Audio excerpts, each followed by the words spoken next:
अस्सलामुअलैकुम, आप देख रहे हैं समा। मैं हूं फराज अहमद और मैं हूं सबा शेख। बुलेटिन का बाकायदा आगाज करेंगे इस खबर से। नवाज शरीफ और शहबाज शरीफ की वालदा लंदन में इंतकाल कर गईं। बेगम शमीम अख्तर गुज़िश्ता साल से साबिक वज़ीर आज़म के पास मुकीम थी। दादी की इंतकाल की खबर मिलने के बाद मरियम नवाज ने पेशावर जलसे से खिताब नहीं किया। शहबाज शरीफ और हमजा शहबाज की पैरोल पर रिहाई के लिए कानूनी कोशिशें भी शुरू कर दी गई हैं। शरीफ खानदान को बड़ा सदमा। नवाज शरीफ और शहबाज शरीफ की वालदा तवील अदालत के बाद लंदन में चल बसी। मरहुमा गुज़िश्ता बरस से अपने बड़े बेटे के पास लंदन में क़याम पजीर थी। मरियम नवाज को दादी के इंतकाल की खबर पेशावर जलसे में मिली, जिसके बाद उन्होंने खिताब नहीं किया। मुझे इत्तला मिली है कि लंदन में मेरी दादी का इंतकाल हो गया। नवाज शरीफ साहब की वालदा का इंतकाल हो गया। लंदन में वो मौजूद थे उनके पास, तो मैं माजरत चाहती हूँ कि मैं आज आपसे बात नहीं कर सकी। PDM जलसे में मरहुमा की मग़फ़िरत के लिए दुआ भी करवाई गई।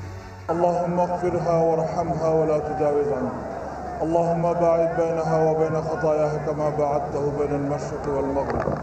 दूसरी जानिब शहबाज शरीफ और हमजा शहबाज की पैरोल पर रिहाई के लिए कानूनी कोशिशें शुरू कर दी गईं।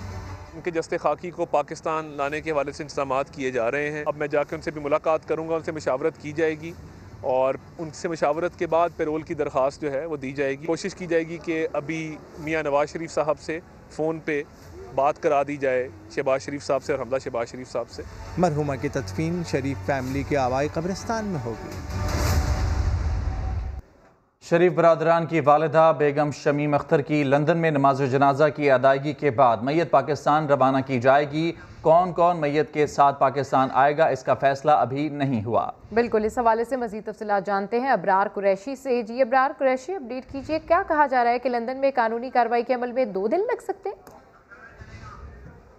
जी बिल्कुल, बेगम शमीम अख्तर की मौत वाक़या हुई और उसके बाद ये ख़ानदानी ज़राए के मुताबिक जो उनकी मैयत है वो पाकिस्तान भेजी जाएगी और तमाम जो कानूनी लवाज़मात हैं जिसमें डेथ सर्टिफिकेट लेना और बाकी चीज़ें वो सबसे पहले कवर की जाएंगी। और मतवक्को है कि जैसे बेगम कुलसूम नवाज़ साहिबा की 2 नमाज जनाजा पढ़ाई गई थी, एक रीजेंस पार्क जो सेंट्रल जामिया मॉस्क है लंदन के अंदर, चूँकि उनकी आधी फैमिली यहाँ पे है और आधी फैमिली पाकिस्तान में थी, तो इसी तरह से लगता ये है कि यहाँ पे भी बेगम शमीम अख्तर का एक नमाज जनाजा यहाँ पे होगी और दूसरी पाकिस्तान के अंदर। उसकी भी वजह के बाज़ लोग जो हैं वो उनके साथ पाकिस्तान नहीं जा सकेंगे। और यहाँ पे इदारों से बात की, जो हमें मालूम हुआ उसके मुताबिक एक तो मैयत को पाकिस्तान भेजा जा सकता है, वो चाहे कोविड की वजह से मौत वाक़या हुई हो या आम हालत में। इसके अलावा मैयत को भेजने के लिए तकरीबन 72 आवर्स लगेंगे, जबकि नमाज जनाजा अगर बरतानिया में अदा करनी हो तो यहाँ पे भी नमाज जनाजा की अदायगी हो सकती है। और उसमें जो SOPs बताए गए हुकूमत की तरफ से वो तकरीबन 30 अफराद नमाज जनाजा में शिरकत कर सकते हैं और वो पार्क में या मस्जिद के सहन में उसकी अदायगी हो सकती है, ना कि मस्जिद के अंदर नमाज जनाजा की इजाज़त दी गई। इसके अलावा देखा जाए तो फैमिली के आपस में जब राब्ते होंगे नवाज़ शरीफ और शहबाज शरीफ, इवन मरियम नवाज़, उसके बाद ही फैसला किया जाएगा कानूनी लवाज़मात भी मैयत के हवाले से, पाकिस्तान भेजने के हवाले से पूरे होने के बाद कि मैयत को कब पाकिस्तान यहाँ से भेजा जाएगा। और ये भी देखना होगा कि इस मैयत के साथ बेगम शमीम अख्तर के साथ कौन कौन जो है वो बरतानिया से पाकिस्तान जा सकेगा। ठीक है, तफसीलात के लिए आपका बहुत शुक्रिया अबरार। और आपको बताएं कि नवाज शरीफ की वालिदा बेगम शमीम अख्तर का इंतकाल लंदन में हुसैन नवाज के घर पर हुआ था। बेगम शमीम अख्तर को चेस्ट इन्फेक्शन और अल्जाइमर की शिकायत थी। वालिदा की तदफीन के लिए नवाज शरीफ की पाकिस्तान रवानगी का इम्कान नहीं है। मजीद बता रहे हैं लंदन में एवनफील्ड अपार्टमेंट के बाहर मौजूद ब्यूरो चीफ समा लंदन कौसर काज़मी हमारे साथ मौजूद हैं। कौसर काज़मी, बता दीजिएगा इस हवाले से नवाज शरीफ पाकिस्तान नहीं आ रहे हैं तदफीन में शिरकत के लिए? जी बिल्कुल, साबिक़ वज़ीर आज़म मियां नवाज शरीफ की वालदा बेगम शमीम अख्तर साहिबा का इंतकाल इन्हीं एवनफील्ड फ्लैट्स के अंदर हुआ जो हसन नवाज़ की रिहाइशगाह है। बताया जा रहा है कि पिछले चंद रोज़ में उनको चेस्ट इन्फेक्शन के साथ अल्जाइमा की शिकायत थी जिसमें शिद्दत आई। घर में ही उनका इंतकाल हुआ।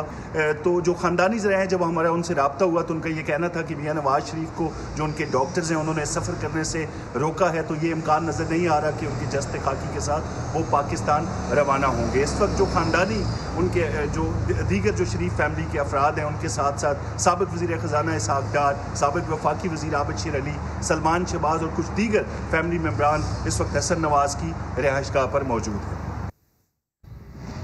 ठीक है कौसर आज़मी, आपका शुक्रिया। बेगम शमीम अख्तर के इंतकाल पर वज़ीर आज़म इमरान खान और army chief general Qamar Javed Bajwa समेत वफाकी और सूबाई वज़रा ने भी ताज़ियत का इजहार किया और मरहुमा के बुलंद दर्जात के लिए दुआ भी की।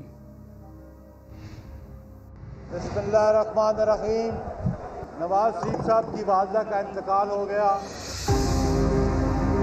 नवाज शरीफ की वालिदा बेगम शमीम अख्तर के इंतकाल पर वज़ीर आज़म इमरान खान ने ताज़ियत का इजहार किया, दुआ की कि अल्लाह मरहूमा के दरजात बुलंद करे और लवाहिकीन को सब्र जमील अता करे।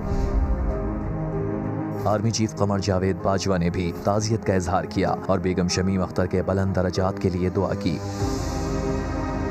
आसिफ अली जरदारी ने इंतकाल पर अफसोस करते हुए शहबाज शरीफ की परोल पर रिहाई का मुतालबा किया। बिलावल भुट्टो जरदारी ने जलसे के दौरान ही मरियम नवाज से ताज़ियत की, कहा कि आपके गम में बराबर का शरीक हूँ।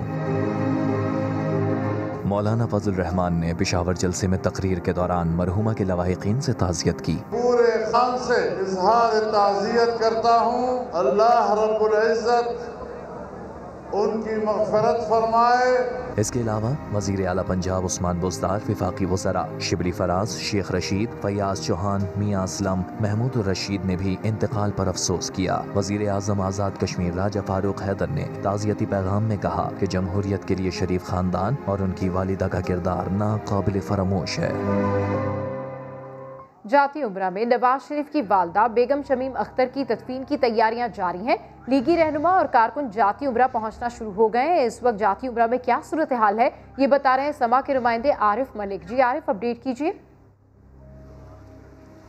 जी जाती उम्रा में नून लीगी रहनुमाओं का आने का सिलसिला जो शुरू हो चुका हुआ है और यहाँ पर जो तदफीन की तैयारियाँ हैं वो चल रही हैं। कल जो है वो कब्र तैयार की जाएगी और दूसरा जो नमाज जनाजा की यहाँ पर तैयारियाँ की जा रही हैं।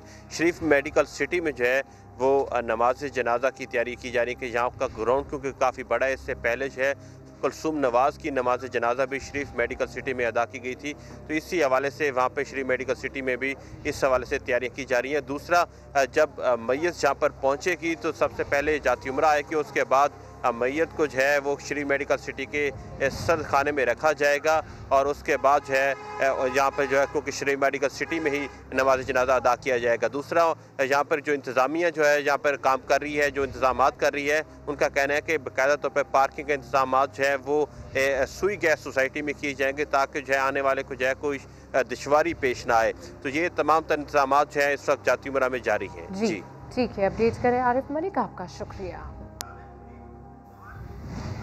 नवाज शरीफ की वालिदा की तदफीन जाती उम्रा से मुतसिल फैमिली कब्रिस्तान में होगी। तर्जुमान जाती उम्रा के मुताबिक लंदन से जैसे ही फ़्लाइट कन्फर्म होगी यहाँ तमाम तैयारियाँ मुकम्मल हो जाएंगी।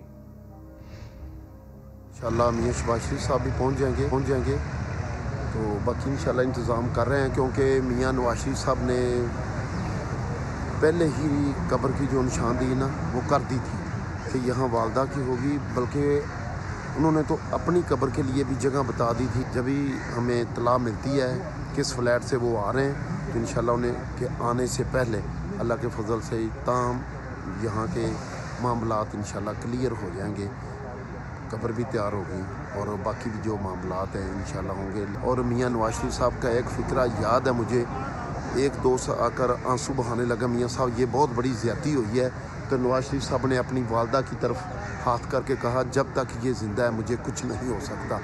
आज उनके लिए जो दुआ के लिए हाथ उठते थे आज वो दुआ के लिए हाथ नहीं उठते। रहनुमा मुस्लिम लीग नून अता तारड़ अपोजिशन लीडर शहबाज शरीफ और हमजा शहबाज से मुलाकात के लिए पहुंच गए। अता तारड़ के मुताबिक शहबाज शरीफ और हमजा की पैरोल पर रिहाई के लिए डिप्टी कमिश्नर को दरख्वास्त देंगे। मजीद जानते हैं कोट लखपत जेल के बाहर रियाज अहमद हमारे नुमाइंदे मौजूद हैं। रियाज, बताइएगा इस हवाले से शहबाज शरीफ और हमजा की पैरोल पर रिहाई के लिए इक़दाम किए जा रहे हैं। जी बिल्कुल ऐसा है कि अभी अता तारड़ जो है वो 1 घंटे की मुलाकात के बाद जेल में 1 घंटे की मुलाकात के बाद हमजा शहबाज और शहबाज शरीफ से मुलाकात के बाद बाहर आए और अभी थोड़ी देर पहले उन्होंने मीडिया से बात की। उनका ये कहना था कि उनकी जेल में उनसे मुलाकात हुई है और इंतजामात के हवाले से भी बात हुई है।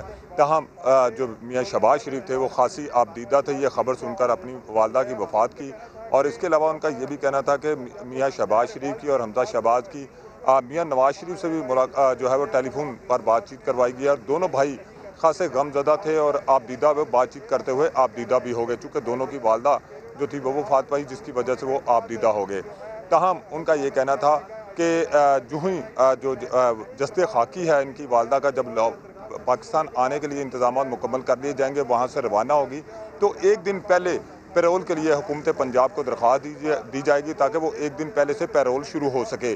और उसके अलावा उनका ये कहना था कि 14 से 15 रोज़ के लिए पैरोल के लिए दरख्वास्त की जाएगी हुकूमत पंजाब को ताकि जो पूरे पाकिस्तान से लोग उनको मिलने के लिए आ सकें तो वो उनके साथ वो जो है वो इज़हार ताज़ियत के लिए जो आएँ तो उनसे वो मुलाकात कर सके। दूसरी तरफ उनका ये कहना था कि जो मियाँ शहबाज शरीफ हैं उनके जो वालिद हैं मियाँ शरीफ उनके पहलू में उनकी तदफीन की जाएगी और उनके ख़ानदान की चूँकि तमाम कब्रें जो हैं वो शरीफ मेडिकल कॉम्प्लेक्स उधर हैं जाती उम्रा में, तो उन वहीं पर बाकी जो लोग हैं उनकी भी तदफीन जो पहले की जा चुकी है वहीं पर इनकी भी तदफीन होगी। ताहम ये उनका ज़रूर कहना था कि जो कल या परसों जब उनकी जस्दे खाकी पाकिस्तान लाया जाएगा तो उससे एक रोज़ पहले जो है वो पैरोल के लिए हुकूमत पंजाब को दरख्वास्त दी जाएगी। जी ठीक है, आपका शुक्रिया। रहनुमा नून अता तारड़ अपोजिशन लीडर शहबाज शरीफ और हमजा शहबाज से मुलाकात के लिए पहुंच गए हैं। अता तारड़ के मुताबिक शहबाज शरीफ और हमजा की पैरोल पर रिहाई के लिए डिप्टी कमिश्नर को दरख्वास्त देंगे।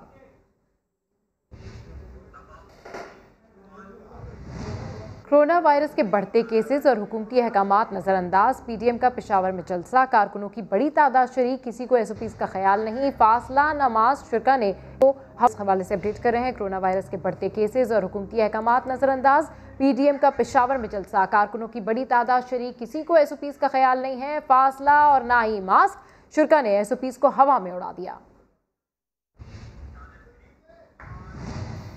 और बिलावल भुट्टो ने एक बार फिर हुकूमत के जल्द खात्मे की पेशगोई कर दी। इल्ज़ाम लगाया कि करप्शन हुकूमत कर रही है मगर नैब ने सिर्फ अपोजिशन को निशाना बनाया हुआ है। एहतसाब के इदारे को मालम जब्बा में करप्शन नजर नहीं आती।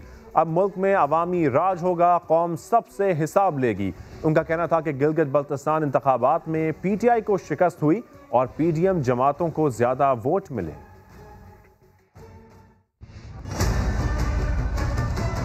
आज की दौर में करप्शन में इजाफा हुआ है। करप्शन तो हुकूमत करती है मगर नैब के निशाने पे सिर्फ और सिर्फ ऑपोजिशन होती है। नैब को नजर नहीं आता कि मालूम जब्बा में क्या क्या करप्शन किया गया है। नैब में वो हिम्मत नहीं है कि वो पूछ सके कि पापा जॉन्स का एम्पायर एक स्पेशल असिस्टेंट ने पूरी दुनिया में कैसा खड़ा कर दिया है।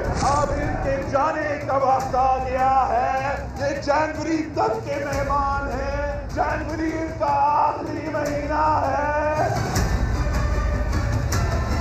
आप हिसाब लेने का वक्त आएगा तो आप हिसाब लेंगे। कठपुतली के पीछे जो है उससे भी आप हिसाब लेंगे। हम नैब से भी हिसाब लेंगे। अवाम का राय चलेगा, ना पिंडी का राय चलेगा, ना पारा का राय चलेगा। इनके जानने के बावजूद सबसे ज्यादा वोट पीडीएम की जमातें को मिले हैं और पीटीआई को शिकस्त। गिलगित बल्तिस्तान से एक नारा उठ रहा है कि वोट पे डाका नामंजूर। ये आपको बताएं कि पेशावर में पीडीएम के जलसे के दौरान आज़ादी के नारे लग गए। मौलाना फजलुर रहमान की तकरीर के दौरान एक कारकुन ने ये नारे लगाए और मौलाना फजलुर रहमान ने इन नारों पर कोई एतराज़ भी नहीं किया। पेशावर जहां पीडीएम का जलसा जारी है, इस दौरान मौलाना फजलुर रहमान का खिताब जारी था। एक कारकुन की जानिब से आज़ादी के नारे लगाए गए हैं। बिल्कुल, ये अहम खबर आपको बताएं। पेशावर में पीडीएम के जलसे के दौरान आज़ादी के नारे लग गए। मौलाना फजलुर रहमान की तकरीर के दौरान एक कारकुन ने नारे लगाए लेकिन मौलाना फजलुर रहमान ने नारों पर एतराज़ भी नहीं किया। यह अहम खबर है जो कि आपके साथ शेयर कर रहे हैं पीडीएम के जलसे के हवाले से। सब मिलके बोलो, बिलावल बोले, मरियम बोले, मौलाना बोले। आप धांधली करें। सब मिलके बोलो, बिलावल बोले, मरियम बोले, मौलाना बोले। आप धांधली करें, वो जुर्म नहीं। हम धांधली के खिलाफ एहतजाज करें तो आप हमसे खफा होते हैं, फिर खफा ना होना, फिर बर्दाश्त करना। इसी पर मजीद बात करने के लिए हमें ज्वाइन किया है बुरासी साहब ने। बहुत शुक्रिया, आपने समा के लिए वक्त निकाला। सर, आज पीडीएम के जलसे में नारे लगे हैं, जलसे में किससे आज़ादी के नारे लगाए जा रहे हैं? इन चोर और डाकुओं से तो आज़ादी हासिल कर ली है और अल्लाह का लाख लाख शुक्र है कि पाकिस्तान आगे बढ़ रहा है। इनका दुख और तकलीफ क्या है, तो इसको समझने के लिए आप बिलावल जरदारी के घर में जो निजी तकरीब हो रही है उसमें तो सबको कहा है कि आपने कोरोना टेस्ट करके और वो दिखा के उस प्रोग्राम में शिरकत करनी है, लेकिन पाकिस्तान का और पाकिस्तानी कौम की जान खतरे में डालकर ये इस किस्म के प्रोग्राम कर रहे हैं। मकसद इसका क्या है कि अपने करप्शन को, लूट मार को, इनके ऊपर इनको एनआरओ चाहिए और जिससे हमने इनकार किया है। और ये कहां पे इन्होंने मांगा? कौमी असम्बली में जब फैटअप की पाकिस्तान। मुराद साहब, ये बता दीजिएगा कि ये इशारा किस तरफ है? मौलाना खुद वहां पर मौजूद थे, नारा लगाया गया कि आज़ादी चाहिए, मौलाना ने किसी तरह की कोई मुदाखलत नहीं की। आखिर ये आज़ादी किस से मांग रहे हैं, किस तरफ इशारा है इनका? देखिए, इनका एजेंडा तो बलूचिस्तान के जलसे में, अगर इनकी जुमात की ही एक नुमाइंदे की तकरीर आपने सुनी हो, जी बिल्कुल, अयाज सादिक की पार्लियामेंट में गुफ्तगू आपने सुनी हो, नाअहल और करप्ट और मफरूर की गुफ्तगू आपने सुनी हो, इससे पहले फजलुर रहमान जो कि सियासत का 12वां खिलाड़ी बन गया है, इसकी गुफ्तगू आपने सुनी हो, तो इनका एजेंडा कुल्लम कुल्ला आपके सामने आ जाएगा और वो किसी से छुपा नहीं है। लेकिन इनको नाकामी होगी और नाकामी हो रही है। इलेक्शन में ये बुरी तरह हारे। इन्होंने कहा कि कोरोना की वबा में पाकिस्तान का बड़ा नुकसान हो जाएगा, जनाजे उठेंगे, मईशत डूब जाएगी। अल्लाह का शुक्र है कि पाकिस्तान उसमें भी सुरखुरू हुआ।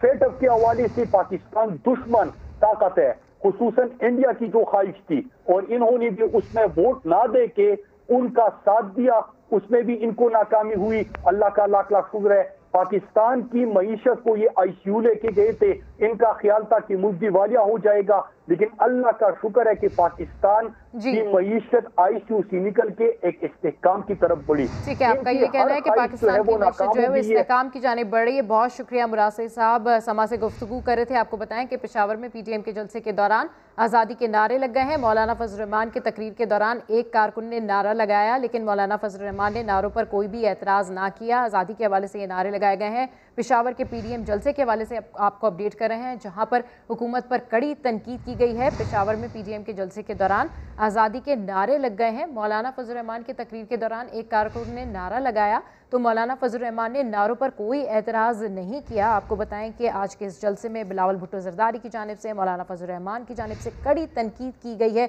हुकूमत के ऊपर। एक ब्रेक के बाद गिलगित बल्तिस्तान असेंबली के हल्का GB3 में पोलिंग का वक्त खत्म हो गया। वोटों की गिनती का अमल जारी है। GB21 के भी एक पोलिंग स्टेशन पर दोबारा पोलिंग हुई। चीफ इलेक्शन कमिश्नर ने इंतखाबी अमल को साफ शफाफ करार दिया। गिलगित बल्तिस्तान कानून साज असेंबली के हल्का 3 में पोलिंग। मौसम सर्द होने के बावजूद लोगों की बड़ी तादाद ने वोट डाले। बुजुर्ग अफराद भी वोट डालने पहुंचे। पीपल्स पार्टी की जानिब से फिर धांधली का इल्जाम लगा दिया गया। चीफ इलेक्शन कमिश्नर की जिम्मेदारी है फॉर्म 45 दे दे इनको। वो जो भी रिजल्ट नतीजा आएगा वो पोलिंग एजेंट्स की रोशनी में, मौजूदगी में चीफ वो जो प्रिजाइडिंग ऑफिसर है वो बना के देगा।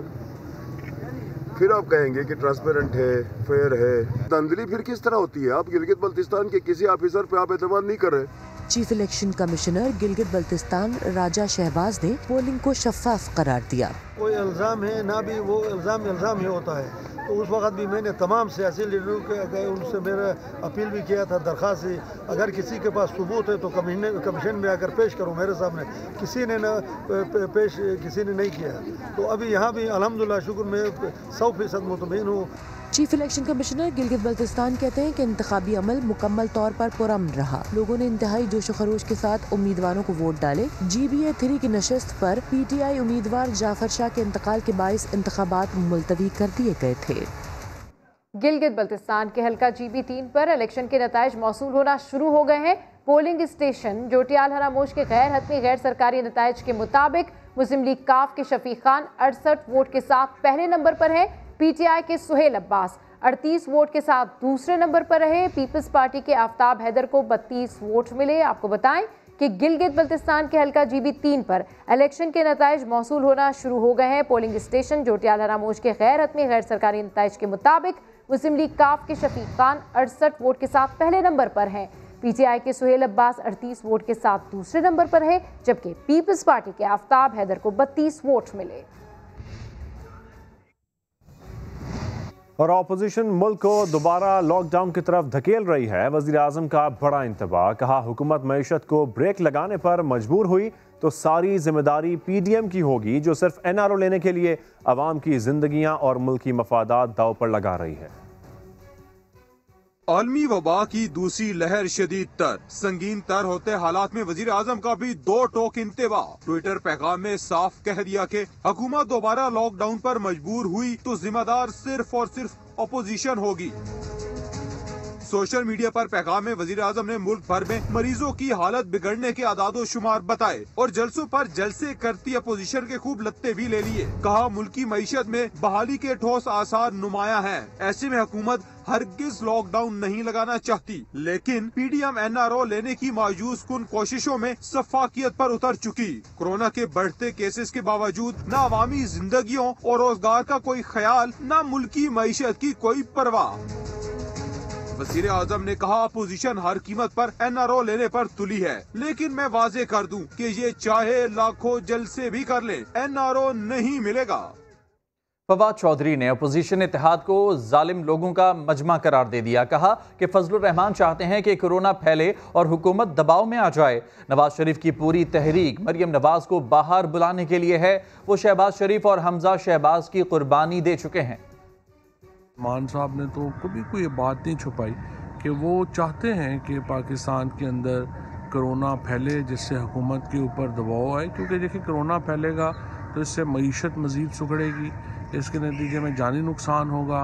और ये तमाम अपोजिशन जो है ये बड़ी, मैं तो समझता हूँ कि एक जालिम लोगों का एक मजमा है, क्योंकि उनको इंसानी जानों की कोई परवाह नहीं है। वो सिर्फ इस वक्त जो है वो अपनी 2.5 किलो गोश्त के लिए वो पूरी बहस ज़िबा करना चाहते हैं। तमाम तर इस वक्त जो नवाज शरीफ की तहरीक है वो ये है कि किसी तरीके से मरियम नवाज़ को बाहर भेजा जाए। उन्होंने शहबाज शरीफ की भी कुर्बानी दे दी, हमजा शहबाज की भी कुर्बानी दे दी, और वो अब हर सूरत में मरियम नवाज़ को पाकिस्तान से बाहर बुलाना चाहते हैं। और KP हुकूमत भी अपोजिशन के जलसे का जवाब जलसे से देगी, मगर ये जलसा होगा कोरोना ख़त्म होने के बाद। सूबाई वजीर शौकत यूसुफजई कहते हैं कोरोना वायरस के खात्मे के बाद उनको बताएंगे कि जलसा क्या होता है। उन्होंने PDM के पेशावर जलसे को अवाम के खिलाफ साजिश करार दे दिया। ये 11 जुमातों के जो आचार है, ये तो इनके तो आपस में इख्तिलाफात है। आप देखें जो इन्होंने बैनर्स लगाए हैं, एक दूसरे के लीडरों के बैनरों में तस्वीर नहीं छोड़ी है इन्होंने। PDM के जलसे से हुकूमत को कोई फ़र्क नहीं पड़ेगा, अवाम को नुकसान होगा। यह अवाम के ख़िलाफ़ साजिश है।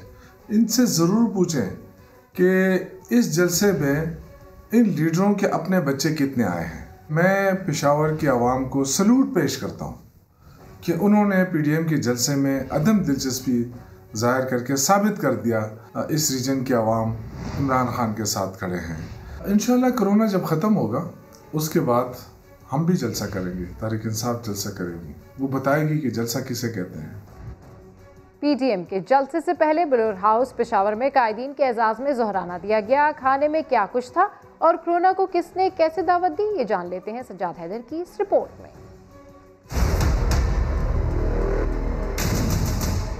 पिंडाल से पहले इस्तकबाल, और उसके लिए है खाना बेमिसाल। चपली कबाब, मटन, चिकन टिक्का, मलाई बोटी, मीठे में हलवा और हाँ काबली पुलाव। गुलाम अहमद बिलोर के घर पर थी दावत कि जलसे से पहले खूब खाओ। मगर ये क्या, कोरोना को तो ना बुलाओ। दावत पर आए मेहमान गुलाम अहमद बिलोर से मिलते हुए घबरा गए। शाहिद खाकान अब्बासी ने तंजिया कह दिया, आपको कोरोना नहीं लगता? कोरोना नहीं पीडीएम सरबराह की हैसियत से मौलाना फजल रहमान का रखना था ख्याल, तभी भूल कर कोरोना का वबाल, बिलावल जज्बात ना सके संभाल। मौलाना साहब कैसे? कभी मास्क ना लगाने वाले मौलाना से गर्म जोशी से मिलना पड़ा। उफ, ये सियासी मसलहत क्या दिन दिखाती है कि जब माजी में बिलावल की सरकार सिंध में सब बंद करवा रही थी, फासला ना रखने पर कानून का डंडा चलवा रही थी, आज सियासी फासले मिटाने के लिए बिलावल को समाजी फासला भुलाना पड़ा। मुशीर इत्तलाआत पंजाब फिरदौस आशिक आवान ने गुजरांवाला में तहरीक इंसाफ के कारकुनान को बगैर मास्क के देखा तो नाराज हो गईं। प्रेस कॉन्फ्रेंस के शुरका को डांट लगाकर मास्क पहनने की हिदायत की, लेकिन जब फिरदौस आशिक मीडिया से गुफ्तगू करने लगी तो खुद मास्क पहनने की जहमत तक न की। हफ्ते शान रिसालत के सिलसिले में मुशीर इत्तलाआत पंजाब फिरदौस आशिक आवान ने गुजरांवाला में प्रेस कॉन्फ्रेंस बुलाई। खूब रश लगा। कोरोना SOPs एक तरफ रख दी गई। लंबी चौड़ी प्रेस कॉन्फ्रेंस के आखिर में फिरदौस आवान ने मौलाना फजल रहमान को नसीहत की। मौलाना साहब, आप हुकूमत को चैलेंज जरूर करें, आप हुकूमत से लड़ाई जरूर करें, हुकूमत से पंजा आजमाई जरूर करें, लेकिन आपको ये ज़हन में रखना चाहिए कि ये वक्त कोरोना से लड़ने का है, हुकूमत से लड़ने का नहीं। फिर जो इर्द गिर्द नजर पड़ी, बगैर मास्क का हुजूम नजर आया। इस वायरस का जो फैलाव, और मुझे अफसोस है कि मेरी जमात ने भी आज कोरोना के SOPs पे अमल नहीं किया। और फिर आखिर में अपना ख्याल भी आ गया। खातून ने मास्क पहन लिया और इस तरह वो खुद भी कोरोना के खिलाफ जंग में शामिल हो गई। अहम खबर से आगाह करें, कोरोना वायरस की दूसरी लहर खतरनाक हो गई है। सबसे बड़े शहर कराची के अस्पतालों में कोरोना के मरीजों के लिए जगह कम पड़ गई है। नए मरीजों को दाखिल करने से इनकार किया जा रहा है। तफसीलात जानते हैं, हमारे नुमाइंदे मुदस्सिर नज़ीर हमारे साथ मौजूद हैं। मुदस्सिर बताएगा, इंतहाई तशवीशनाक सूरत हाल है, अस्पतालों में जगह कम पड़ चुकी है मरीजों के लिए। जी बिल्कुल, कोरोना वायरस की दूसरी लहर में तेजी से इजाफा हो रहा है और अस्पतालों में जगह कम पड़ती जा रही है। इंडस अस्पताल में कोरोना के जो मरीजों को दाखिल करने के लिए जगह नहीं है और कोरोना के मरीजों के लिए काफ़ी ज़्यादा उनको परेशानी का सामना करना पड़ रहा है। और डॉक्टर बारी का कहना है कि इस वक्त कोरोना मरीज रखने की जगह बिल्कुल भी नहीं है। जबकि जना अस्पताल की अगर सूरत हाल बताई जाए तो जना अस्पताल में कोरोना वार्ड तकरीबन फुल हो चुका है और जना अस्पताल का HDU वार्ड भी भर गया है। जना इमरजेंसी के 15 बेड्स भी कोरोना के लिए मुख्तस हैं, जबकि सिविल अस्पताल में कोरोना वार्ड 95% जो है वो भर चुका है। सिविल अस्पताल का जो HDU वार्ड है वो भी 95% जो है वो इस टाइम भर चुका है। और सबसे ज़्यादा हैरानकुन बात यह है कि यहाँ पे जो HDU वार्ड है उसमें 11 कैदी जो है वो मौजूद हैं और उनका भी इलाज जारी है। लेकिन जो कोरोना के पेशेंट्स आ रहे हैं उनको काफ़ी ज़्यादा दुश्वारी का सामना करना पड़ रहा है, क्योंकि प्राइवेट हॉस्पिटल्स में भी इस वक्त स्पेस नहीं है और जो सरकारी अस्पताल हैं उनमें भी स्पेस नहीं देखने को मिल रही। जबकि हॉस्पिटल इंतजामिया का कहना है जना की कि हम जो है मजीद वार्ड जो है बनाने की कोशिश कर रहे हैं ताकि जितने भी पेशेंट्स आ रहे हैं उनको परेशानी का सामना न करना पड़े। ठीक है, जिन्ना अस्पताल की इंतजामिया का यही कहना है कि मजीद वार्ड्स बनाए जा रहे हैं ताकि जो लोग मुतासिर हुए हैं और जो एडमिट होना चाहते हैं उनको मजीद यहाँ पर परेशानियों का सामना ना करना पड़े। अहम खबर है जो आपके साथ शेयर कर रहे हैं, कोरोना की दूसरी लहर, कराची के अस्पतालों में जगह कम पड़ गई है। इंडस अस्पताल में कोरोना के मरीजों के लिए भी जगह कम पड़ गई है। मुदस्सिर ये बताइएगा कि अब जो मुतासरा लोग हैं, जो पेशेंट्स हैं जिनको एडमिट नहीं किया जा रहा है हॉस्पिटल में, उसके लिए क्या कर रही है इंतजामिया? उनको कहीं और रेफर कर रहे हैं, उनका क्या होगा? जी बिल्कुल, जो यहाँ पर वार्ड बनाए गए थे सरकारी वार्ड, कुछ जो थे हॉस्पिटल वो बंद कर दिए गए थे, लेकिन अभी सबसे ज़्यादा परेशानी का जो सामना है वो पेशेंट्स को इस वक्त है, क्योंकि एक जो सबसे ज़्यादा जो वेंट पे पेशेंट है जो क्रिटिकल कंडीशन में है उनको वेंट के लिए काफ़ी ज़्यादा परेशानी का सामना करना पड़ रहा है। ज़्यादातर लोग प्रेफर कर रहे हैं प्राइवेट हॉस्पिटल में जाने के लिए, लेकिन प्राइवेट हॉस्पिटल में इस टाइम बिल्कुल भी स्पेस नहीं है और जो सरकारी अस्पताल है वहाँ पे भी यही सूरत हाल है। जगह नहीं मिलने पा रही। और जब हमारी सिविल हॉस्पिटल के इंतजामिया से बात हुई है तो HTU यूनिट में तकरीबन 140 बेड बताए जा रहे हैं। और उनकी जो MS हैं मोहम्मद नूर, उनका ये कहना है कि हम मजीद 40 बेड के लिए कोशिश कर रहे हैं कि आज रात उसको कंप्लीट कर लें, एक वार्ड बना लें ताकि मजीद 40 बेड जो वो लाए जा सकें। लेकिन जो बेड पर पेशेंट हैं उनके लिए ज़्यादा परेशानी है क्योंकि बेड कम पड़ रहे हैं, उसके लिए काफ़ी ज़्यादा पेशेंट को परेशानी का सामना करना पड़ रहा है। ठीक है, तफसीलात के लिए आपका बहुत शुक्रिया मुदस्सिर। तो कराची के ज़िला बस्ती के 26 इलाकों में माइक्रो स्मार्ट लॉकडाउन लगा दिया गया, लेकिन शहरियों को बढ़ते केसेस की कोई फिक्र नहीं। परिंदों की मार्केट में भरपूर मजमा लगा रहा। इस हवाले से रिपोर्ट कर रहे हैं सलमान अहमद। कराची में कोरोना की लहर में तशवीशनाक हद तक इजाफा। जिला वस्ती के 26 इलाकों में माइक्रो स्मार्ट लॉकडाउन का निफाज, लेकिन जरा कोरोना से मुतासर इलाकों में शामिल करीमाबाद का हाल भी देख लें। परिंदों की खरीदो फरोख्त के लिए आवाम का रश। समाजी फासले का ख्याल रखा गया, न ही मास्क लगाने की जहमत की गई। लोग एक दूसरे चिपक के खड़े हैं, कोई सोशल डिस्टेंसिंग नहीं है। पुलिस वाले आते हैं, डंडे वगैरह मारते, फिर आगे निकल जाते हैं हम लोग, फिर वो वापसी आ जाता है। ये होता है। स्मार्ट लॉकडाउन पर अमल दरामद कराने वाले पुलिस एहलकार भी नाकाम रहे। चंद एहलकारों ने तो मास्क भी नहीं लगाया। समा के सवाल पर हीले बहाने से काम लेने लगे। आपने मास्क नहीं लगाया हुआ था, अभी हमें देख के लगा लिया। यार बात ये है, अभी हमें क्लियर करना है। आपने मास्क अभी लगाया, आपने भी मास्क लगाया। सांस की तकलीफ होती है, सांस की। जिला इंतजामिया की जानिब से जारी किए गए नोटिफिकेशन के मुताबिक जिला ईस्ट के कई इलाके कोरोना का शिकार हैं, लेकिन यहाँ भी शहरी SOPs पर अमल दरामद कर रहे हैं, न ही इंतजामिया एक्शन में नजर आ रही है। कैमरामैन इम्तियाज अली के साथ सलमान अहमद, समा, कराची।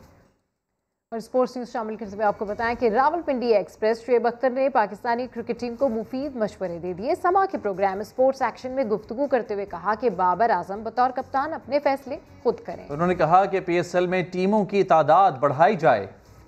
बाबर आजम को तीनों फॉर्मेट का कप्तान बना दिया गया। फैसले खुद करें, अपने गलत या सही फैसले खुद करें। बड़ा बनने के लिए बड़े फैसले करें और खुद फैसले करें। सरफराज अहमद को हटा दिया गया कप्तानी से, अजहर अली को अचानक हटा दिया गया कप्तानी से। ज्यादती की दोनों साथ ज्यादती। मैं चैंपियंस ट्रॉफी जीता होता ना तो मुझे हटाते हुए बताता मैंने वो। मिसबा लाख के अच्छा बंदा है, अच्छा मोर है, यूज करो। जब काम निकल जाए मीटिंग बुला के पार कर देना। मैं आज भी देखता हूँ फर्स्ट क्लास में और चने की दाल आ रही है यार शॉपिंग बैग में। फर्स्ट क्लास से बच्चों को मैं बूट खरीद के देता हूँ कि यार ये मेरे स्पाइक्स पहन ले। बुलेटिन से फिलहाल इतना ही। एक ब्रेक के बाद हाजिर होंगे हेडलाइंस के साथ। देखते रहिए समा।